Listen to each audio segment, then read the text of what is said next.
আজ বিকেলবেলা একটা রেস্টুরেন্টে গিয়েছিলাম, জাপানিজ, নাম হচ্ছে গোজো রামেন। তো এখানে অনেক রকমের আছে। বেন্ট বক্স নিয়েছিলাম, টেম্পোরা আছে, ফ্রাইড রাইস আছে, চিকেন নানবান 2 পিস, মাকি সুশি নিয়েছিলাম 2 পিস, গিয়োজা নিয়েছিলাম, চিকেন ইয়াকিটোরি নিয়েছিলাম, ফান্টা নিয়েছি আর একটা মোজো নিয়েছি। তো এখানে কোয়ালিটিটা ভালোই, খাবারের খারাপ না। তা টেম্পুরাটা হচ্ছে কেন 4 পিস, এর ভিতরে আবার চিংড়ি মাছ আছে, একটা পাতা টাইপের আছে, কুমড়া আছে, সব কিছু মিলেই 4 পিস। তো খাবার তো জাপানিজ বোঝেনি যে এক এক রকমের এক একটা ফ্লেভার। ব্ল্যাক কালারের যে সসটা দিয়েছিল ওটা একটু মিষ্টি, একটু টক, সব কিছু মিক্স করে ভালোই লাগছে। এটা একটু চিলি ফ্লেক্সের মতন লেগেছে। আপনার ফ্রাইড রাইসটা অনেক ভালো লাগছে। টেম্পোরাটা পাতা টাইপের না শ্যাওলা, ওইটা জানি না, আই ডোন্ট নো। তো ওইটাও অনেক সুন্দর লাগছে আমার কাছে। নান বানটার পরে যে সসটা দিয়েছে ওটা অনেক খেতে মজার, কেননা আমরা বাইরেও খেয়েছি, একই রকম লাগছে। মাকি সুশিটা অনেক মজার, এদের সুশিটা অনেক খেতে মজা লাগছে, আর রাইসটা আমার কাছে বিশেষ করে মজা লাগে। তো সুশিটা খেতে ভালোই লাগছে।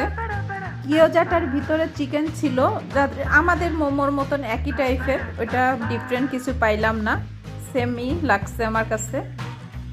চিকেন ইয়াকিটোরিটা বাংলাদেশের চিকেন সাসলিকের মতন, তো একটু উপরে সসটা একটু ভিন্ন পাইছি। মোটামুটি সব আইটেমই ভালো লাগছে, তার ভিতরে আমার সুশিটা ভালো লাগছে, রাইসটা ভালো লাগছে, নানবানটাও ভালো লাগছে। এটি একটা আইটেম অর্ডার করেছিলাম, এবি টেম্পোরা মাকি সুশি। তো ওয়াসাবি দিয়েছে, ওটা অনেক ঝাঁজ। এটা হলো গার্লিক দিয়া, তারপরে আপনার এর ভিতরে মানে অন্য কোনো সয়া সস টস দিয়েছিল। তো অনেক ঝাঁঝালো, খুব কম খেতে পেরেছি, এটা অন্য সস দিয়েই খেয়ে ফেললাম।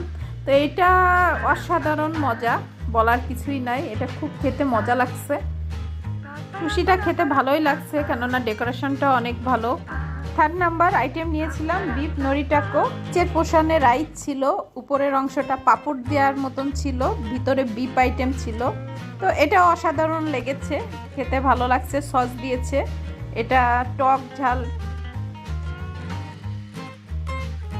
তো সব কিছু মিলেই জাপানিজ খাবারগুলো ভালো লাগছে। পরে আশেপাশের পরিবেশটা দেখলাম, অনেক লোকজন ভিতরে, অনেক মানে আপনার 20 মিনিট হাতে নিয়ে যাবেন ওয়েটিং করার জন্য, মানে ওয়েটে থাকতে হবে, ওয়েটিংয়ে, তারপর আপনি সিট পাবেন।